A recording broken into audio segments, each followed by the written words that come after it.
Role કરે.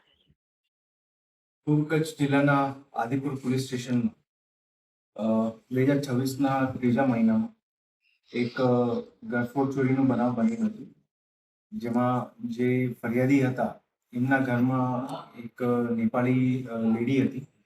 એ ત્યાં એમના ઘરમાં એઝ એ સર્વન્ટ તરીકે ત્યાં કામમાં એમ્પ્લોય થઈ હતી. અને પછી જ્યારે બધું વિશ્વાસ કેળવી લીધું અને થોડો ટાઈમ થઈ ગયો પછી એમના ઘરમાંથી જે છે, જ્યારે એ લોકો બહાર ગયેલા હતા ત્યારે એમના દ્વારા ઘરની કિંમતી વસ્તુ અને અલગ અલગ વસ્તુઓ બધું મળીને લગભગ 12 લાખ જેટલી જે છે મુદ્દામાલ ચોરી કરવામાં આવેલો હતો. આ બનાવ જ્યારે લોકલ પોલીસના ધ્યાને આવેલ ત્યારે ગુનો નોંધ્યા પછી એમની તપાસ ચાલુ કરવામાં આવી અને આદિપુર પોલીસ સ્ટેશનની અલગ અલગ ટીમો અને એમના અધિકારીઓના નેતૃત્વમાં આ ગુનાની તપાસ ચાલુ કરવામાં આવી હતી.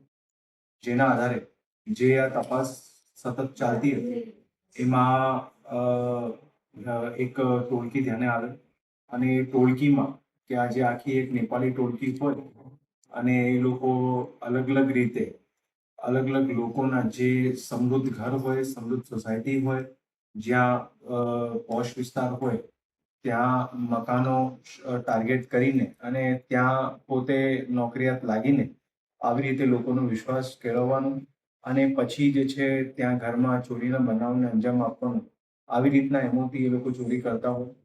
આદિપુર પોલીસ સ્ટેશનને આ આખી ટોળકીની જે માહિતી અને અલગ અલગ રીતે બાતમી મળી, જેના આધારે અત્યાર સુધીમાં 2 આમાં લેડીઝને જે છે ધરપકડ કરવામાં આવી છે, જેમનું નામ છે સલીના શાહી અને રવીના શાહી. એ બંને નેપાળની છે અને એની સાથે બીજા 3 લોકો પણ વોન્ટેડ છે, જે લોકો આ બનાવમાં સંડોવાયેલા છે.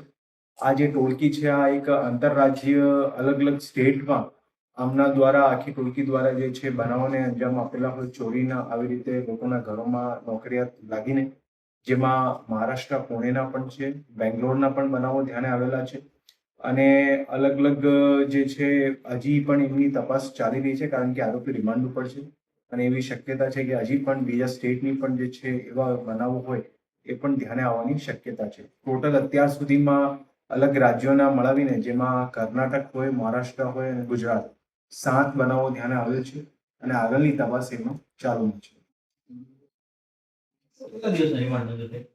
17 તારીખ સુધી રિમાન્ડ ઉપર છે.